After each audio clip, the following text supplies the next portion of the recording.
নমস্কার, অ্যাস্ট্রো রাজু চ্যানেলে আপনাদেরকে স্বাগত। আপনাদের সাথে আমি রাজু। আলোচনা করব 1 জানুয়ারি থেকে 7 জানুয়ারি 2024 এই সপ্তাহটি বৃশ্চিক রাশির ওপর কী ধরনের প্রভাব আসতে পারে।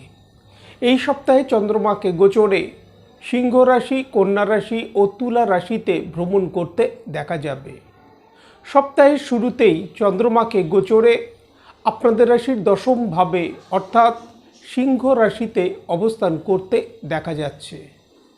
চন্দ্রমাকে সিংহ রাশিতে গোচরে মঙ্গলবার রাত্রির 6টা 28 আগে পর্যন্ত অবস্থান করতে দেখা যাবে।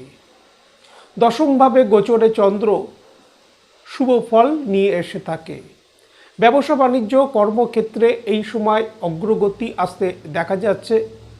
আর্থিক দিক থেকেও লাভ প্রাপ্তির সম্ভাবনা দেখা যায়। তবে এই সময় কর্মক্ষেত্রে বাদ বিবাদ না আসে এই বিষয়ে কিছুটা খেয়াল রাখা উচিত। কর্মক্ষেত্রে কিছুটা ফোকাস বৃদ্ধি করে চলা উচিত এই সময়।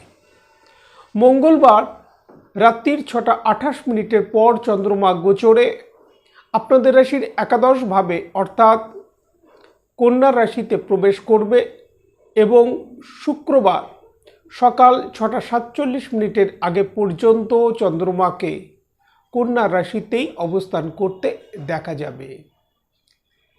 চন্দ্র এখানে রাহুকেতুর অ্যাক্সেসের মধ্যে থাকবে। আর এই রাহুকেতুর অ্যাক্সেসের মধ্যে থাকার কারণে এই সময় মানসিক কিছু সমস্যা আসতে দেখা যেতে পারে। চন্দ্র কেতুর সাথে যুতি হবার কারণে গ্রহণদোষ তৈরি হবে।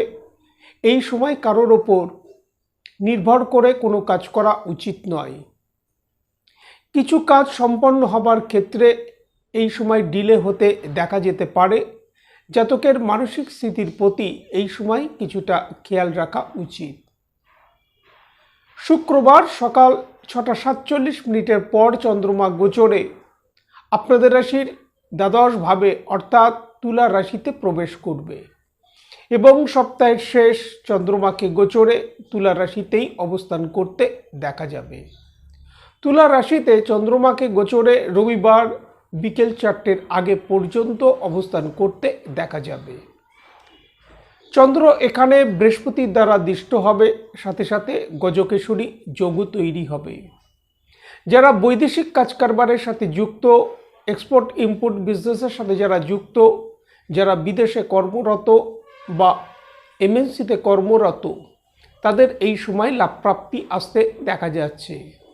দূরযাত্রার যোগ তৈরি হতে দেখা যেতে পারে এই সময়। কর্মক্ষেত্রে এই সময় অগ্রগতি আসতে দেখা যাচ্ছে।